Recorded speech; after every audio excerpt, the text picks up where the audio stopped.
Tiba-tiba minggu lalu belajar materi historis gitu toh makin terbuka dan itu kejar sendiri. Ini momen subjektif, setiap orang beda-beda. Jadi jangan cuma mengandalkan kumpulan informasi. Kalau cuma informasi dan dipahami, cari di buku-buku gampang. Tapi kejar momen subjektifmu sendiri-sendiri. Nah itu penting. Jangan cuma ngantuk. Kok ini ngantuk? Ya, kita mulai materialisme sudah. Sekarang kita masuk ke idealisme. Ini masih dalam rangkaian kita kuliah ontologi. Idealisme mungkin kayak materialisme kemarin, saya bagi 2 kali pertemuan. Hari ini sama, saya tidak tahu minggu depan ada nggak Mas Lukman foto kan Idul Adha?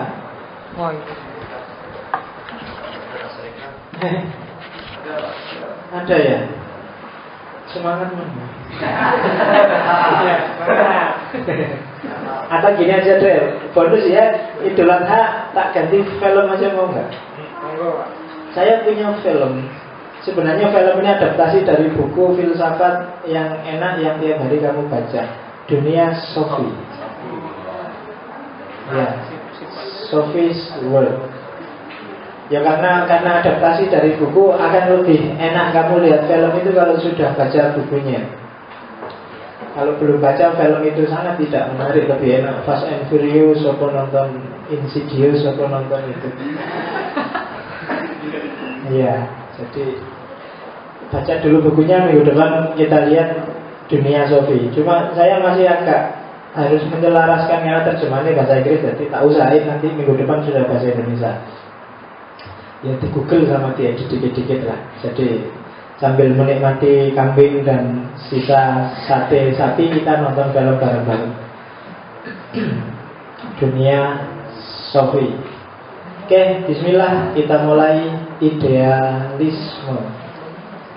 Jadi idealisme itu frontal nabrak teori 2 minggu yang lalu, yaitu materialisme.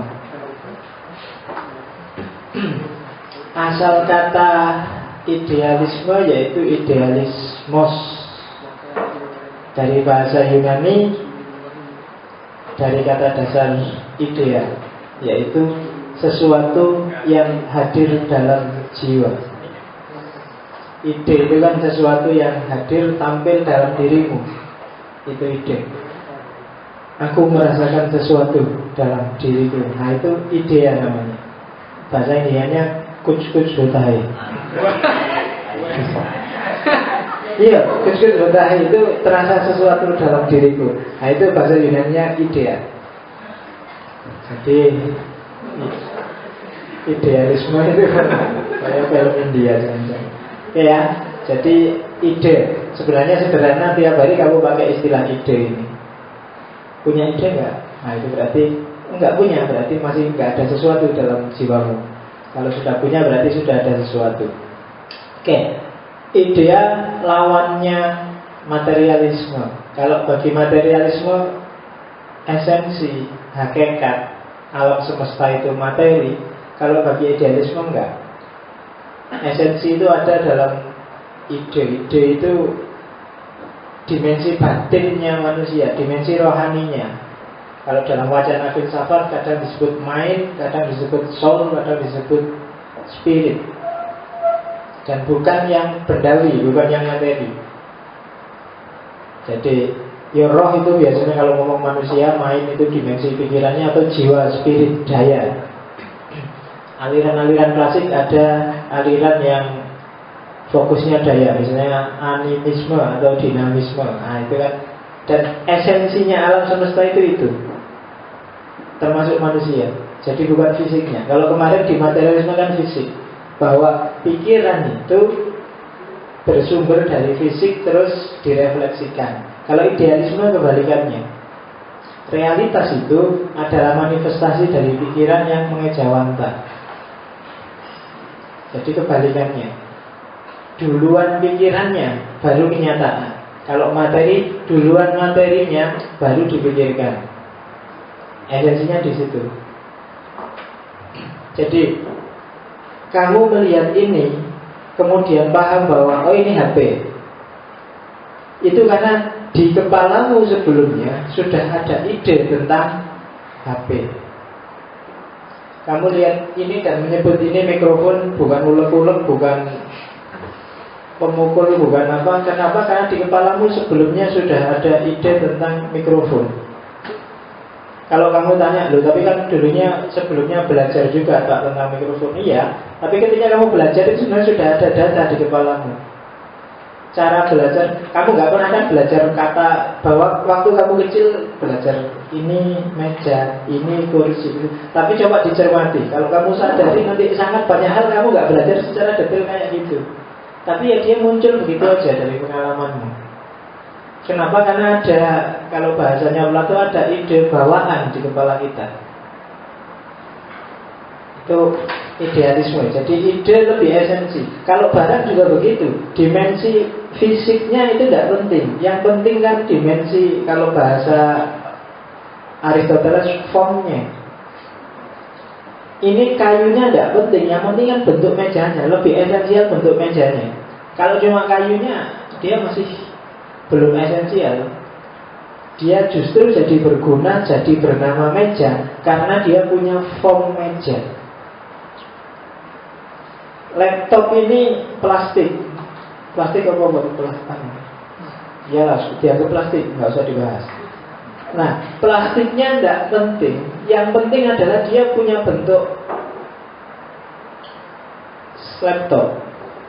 Manusia itu daging, kulit, tulangnya itu tidak esensial. Bahwa dia penting berguna ya. Tapi yang justru esensial itu ruhnya, spiritnya, mainnya. Kalau tidak percaya, secakep apapun orang, kalau sudah ditinggalkan roh, ditinggalkan main, ditinggalkan spirit, kamu nggak akan berani suit-suit. Ya kan? Ya coba ada jenazah cewek cakep terus suit-suit kan enggak? Sudah nggak menarik lagi. Kenapa? Kehilangan yang esensial. Jadi fisik tidak penting. Apapun itu justru yang lebih penting adalah yang ada di balik itu. Dan justru maknanya datang dari itu. Nah itu pengertian awalnya idealisme. Nanti kita jelajahi ke belakang. Nama lainnya, ini terjemahan dalam bahasa Indonesia, orang biasa menyebut serba ruh. Apa ya? Serba ruh, serba jiwa, serba semangat, serba spirit. Terjemahannya begitu. Kalau kamu ingin jadi orang Indonesia yang baik, misalnya, maksud pakai istilah idealisme ke barat-baratan, ya pakai aja istilah serba ruh. Nah, oke. Meskipun tidak populer, lebih populer idealisme. Saya tidak tahu kata idealisme sudah masuk di bahasa Indonesia baku apa enggak. Kalau materi sudah, kalau ide sudah, tapi kalau idealisme saya tidak tahu sudah masuk apa belum. Tapi yang jelas nama lainnya itu, dan bedakan. Hati-hati, ada beda dikit antara idealisme dalam filsafat yang kita kaji hari ini dengan istilah idealis yang kamu pakai sehari-hari. Istilah idealis yang kamu pakai sehari-hari itu kadang positif, kadang negatif. Biasanya kalau ada orang yang mikirnya keduren, imajinasinya terlalu tidak karu-karuan, apa cita-citanya dia apa, cita-citanya apa, terus wah kamu jangan idealis dong. Nah itu beda, bukan itu. Kamu kok idealis, mahasiswa itu kan harus idealis, kayak gitu. Biasanya idealis yang ini biasanya lawannya realis. Realis itu hidup berdasarkan kenyataan, kalau idealis itu hidup berdasarkan mimpi. Dua-duanya sebenarnya sama-sama penting. Kalau kamu nggak punya idealisme, hidupmu nggak akan ada harganya. Tapi kalau kamu tidak realistis juga, mimpimu itu namanya utopia, cuma mimpi, nggak akan terwujud. Kalau misalnya kamu kerja dan gajimu 1 bulan 200.000, ya jangan mimpi bisa beli Alphard dalam waktu 1 tahun. Idealisme saya Pak, Alphard Pak, 1 tahun. Oh, gajimu biro sebulan, disangoni takmir 150.000 Pak. Nggak bisa. Meskipun kecuali kamu ngerampok. Tapi enggak bisa. Idealisme juga harus mengukur realitas. Jadi harus mengukur kenyataan. Nah, orang yang berlebih-lebihan, jadi punya ideal tapi tidak lihat kenyataan, kamu sebut idealis. Jadi istilah itu beda dengan idealisme yang di filsafat. Kamu harus punya idealisme ya, tapi tetap juga harus realistis. Kamu juga realistis, tapi jangan realistis saja, tapi juga idealis. Bahwa wajahmu jelek ya, tapi nyari cakep-cakep dikit ya tidak apa-apa. Tapi jangan terlalu tinggi. Nah, kalau terlalu tinggi itu idealis. Saya ingin punya pacar yang wajahnya Tamara Blesinski, badannya Nikita Mirzani, kemudian kulitnya misalnya ngono ya. Ora tekan. Jadi, yo realitas lah. Nomor satu kan harus ngaca dulu. Oke, lo itu namanya realistis. Oke, terlalu tinggi ya ngukur. Oke ya. Makanya agama itu kan menyarankan kalau cari pasangan yang sekufu. Sekufu itu sak level. Sak level itu ya kalau nggak terlalu cakep ya cari juga yang biasa-biasa. Karena itu menentukan tentram dan tidak tentramnya dirimu. Kalau kamu pacarmu terlalu cakep juga nggak tenang kamu. Kuliah juga nggak tenang. Ngaji kayak gini, jangan-jangan di luar digodani cowok-cowok, nggak tenang. Kamu lurus mesti kalau kamu. Jadi yang penting cari yang biasa-biasa yang nggak banyak pikiran. Jadi enak. Jadi pada makan hati kan kamu pacarmu kalau jelek kan enak di luar. Allah di luar mau ngapain aja. Iya, kamu dan secara ekonomis kamu boros kalau pacarnya kamu sebentar-sebentar SMS lagi ngapain karena kamu khawatir dia lagi ngapain. Jadi mending dari yang biasa-biasa aja. Yang penting hatimu tenteram. Oke. Ya, jadi itu alasanmu nanti kalau ditanya orang, kamu nyari pacar kok kayak gitu? Enggak, saya nyari yang menenteramkan aja. Kenapa sih kok muncul idealisme? Yang pertama jelas keberatan terhadap perspektif yang cenderung material, realistis. Hidup tidak bisa cuma difokuskan pada yang materi-materi. Nanti kita lihat kenapa kok tidak bisa kayak gitu. Bahwa materi itu penting ya, dan orang tidak bisa menafikan materi. Tapi materi jangan sentral. Kalau materi jadi sentral, pasti akan kehilangan esensi. Yang kedua, kenapa harus idealis? Ketika orang tidak idealis, kemungkinan besar dia akan jadi skeptis. Skeptis itu orang yang selalu ragu-ragu, tidak bisa menemukan kebenaran yang pasti, tidak bisa menemukan kejelasan, tidak bisa menemukan ketegasan. Kenapa bisa begitu? Karena materi itu berubah. Materi itu kan bisa geser, bisa ganti. Kamu dulu kecil, sekarang besar. Ya kan? Materi itu dulu sekarang A, besok bisa B, itu materi. Bisa berubah karena perbedaan waktu, bisa berubah karena pengaruh dari luar, bisa berubah. Dan sementara kalau ide itu dia lebih tahan lama. Beda sama materi. Maka kalau kita basisnya materi, berat. Kalau basisnya nomor satunya realitas, itu kita bisa-bisa skeptis loh. Misalnya tak kasih contoh, banyak orang yang pakai argumen realitas. Kalau argumenmu realitas, itu fakta itu bisa kamu pilih karena fakta itu macam-macam. Orang bisa bilang bahwa Nabi Muhammad itu sangat kejam, bisa juga bilang Nabi Muhammad itu sangat penyayang. Kalau dasarmu realitas, tinggal dicari contoh-contohnya. Kelompok keras itu melihat ketika Nabi misalnya tegas pada Yahudi, dilihat itunya saja, contoh realitas yang itu saja. Maka dia terus menyimpulkan bahwa Islam itu memang harus keras. Sementara yang lain melihat Nabi ketika lembut, ketika penyayang pada yang lain, dan disimpulkan bahwa Islam itu lembut. Satu jadi garis keras, satu jadi garis lunak. Kamu garis lunak apa garis keras? Dan itu kenapa? Karena nyari contohnya materi, realitas, tidak idealnya, tidak ideasinya. Sehingga apa? Kalau realitas kamu jadi bingung, Islam ini sing bener sing di terusan. Dua-duanya punya dalil, dua-duanya ada faktanya, ada buktinya. Nabi kok kadang-kadang gitu, juga kadang-kadang gini ya. Itu karena kamu melihat aspek realitasnya. Indonesia juga begitu. Banyak hal yang lo melihatnya jangan realitasnya, dilihat aspek idealnya, aspek idealnya dulu. Kalau cuma lihat realitas, kamu akan jadi skeptis. Skeptis itu kamu bingung, ragu-ragu. Ini bisa benar, ini bisa benar, itu juga bisa benar. Maka naik kelas dikit, dinaikkan dari level real ke level ideal. Nah, kalau peganganmu level ideal, baru kamu bisa menyimpulkan, oh Islam itu sebenarnya damai, idealnya memang damai. Kalau dalam realitasnya ada yang tidak damai, ini mesti semacam deviasi, ada penyimpangan-penyimpangan. Nah, itu cara berpikir idealisme seperti itu. Saya ideal, saya cari yang cakep, luar biasa. Bahwa kok dapatnya yang cuma kayak gitu ya, itu kan berarti ada deviasi dalam realitas. Tapi tidak apa-apa, idealnya ke sana. Caranya kan gitu. Jadi pedomannya jangan realitasnya. Ketika itu realitas, dia berubah-ubah. Gitu loh. Kalau kamu fisik, kamu mesti bingung loh nyari pacar. Kenapa? Ini cakep. Tapi sana juga cakep loh. Sini juga. Besok itu berubah. Yang cakep besok jadi nggak cakep lagi. Dan kamu karena kemarin dasarnya materi, ya besok sudah dulu cakep sekarang enggak. Dulu langsing sekarang gendut. Dulu ya selalu begitu. Karena apa? Karena materi basisnya. Jadi kalau punya pacar, tanyain dulu, kamu suka padaku dasarnya apa dulu. Kalau dasarnya materi, aku berubah besok. Sekarang mulus, besok berikut.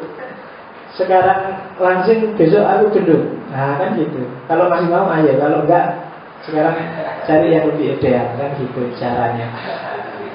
Jadi why idealisme? Kenapa harus idealisme? Jadi enaknya filsafat kan begitu. Filsafat itu melihat realitas dari banyak persepsi. Kemarin secara materialisme, kemarin mungkin waktu kita ngaji materialisme kan, iya ya, kayaknya benar materi itu. Begitu sekarang geser ke idealisme, iya ya Pak, mungkin lebih bagus idealisme. Semangat Pak, besok sampai mana diikuti aja, nanti kita simpulkan sendiri. Dunia intelektual kayak gitu. Ghazali kayak kamu, pontang-panting mengejar mana yang paling terus, ketemunya malah di Sufi terakhir. Nah nanti saya ada juga movie tentang The Alchemy of Happiness. Jadi Kimia Us-Sa'adah, semi dokumenter tentang Ghazali. Nanti kalau ada waktu kita lihat bagaimana pengembaraan intelektual seorang Ghazali. Oke, dilanjutkan. Sekarang kita lihat asumsinya idealisme. Asumsi yang pertama dalam idealisme, manusia adalah makhluk spiritual. Jadi spiritual itu, saya tidak tahu kalau di Indonesia istilah spiritual mesti sambungannya sama paranormal, sambungannya sama yang klenik-klenik, sambungannya sama tidak, maksudnya spiritual itu spirit itu. Ada roh, ada daya di luar fisik, kayak tadi ada yang pertama tadi, ada soul, ada jiwa. Spiritual itu kan dari kata spirit, dan spirit itu kan jiwa. Kalau kayak iklan dulu itu loh, ada latihan acting, terus kalau kamu latihan acting kan dulu masih nyawa. Nyawanya itu mana? Jiwanya itu mana? Maksudnya apa? Dalamnya harus ikut, nggak cuma luarnya. Dan manusia itu makhluk yang dalamnya itu menentukan. Maka dia adalah makhluk yang spiritual. Dimensi batinnya itu sangat berpengaruh dalam hidupnya.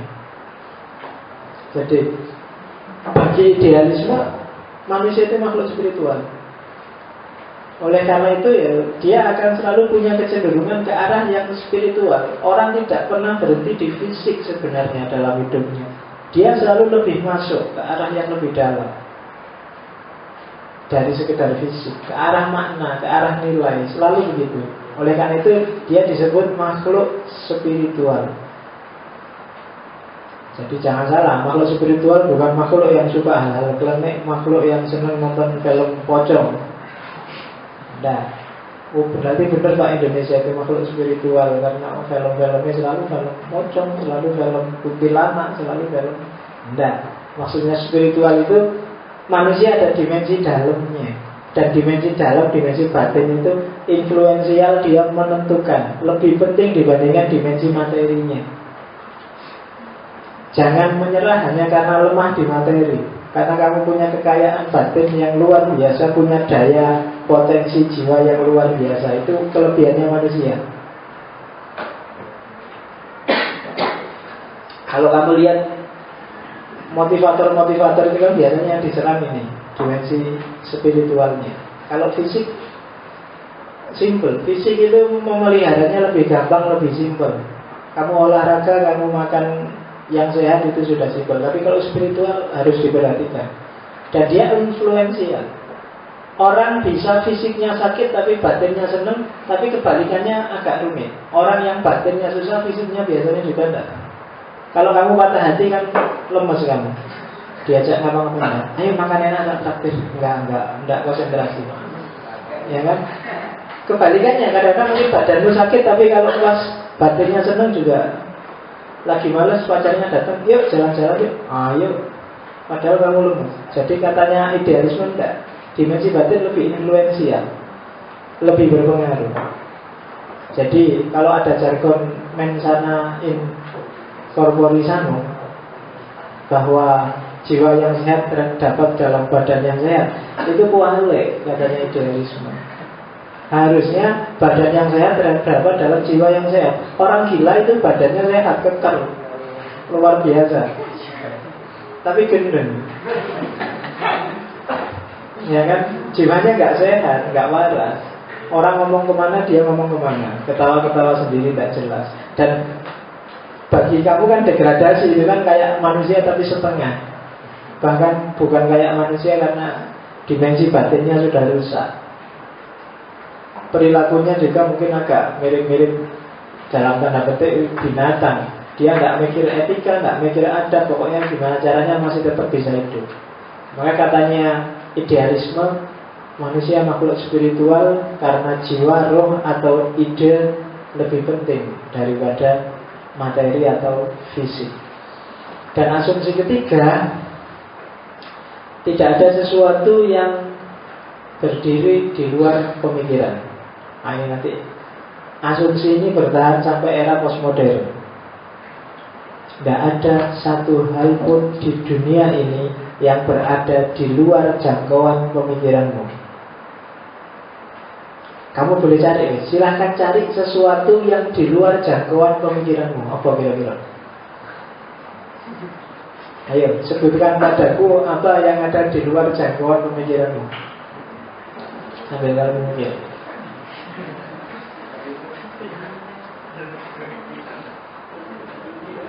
Nggak ada.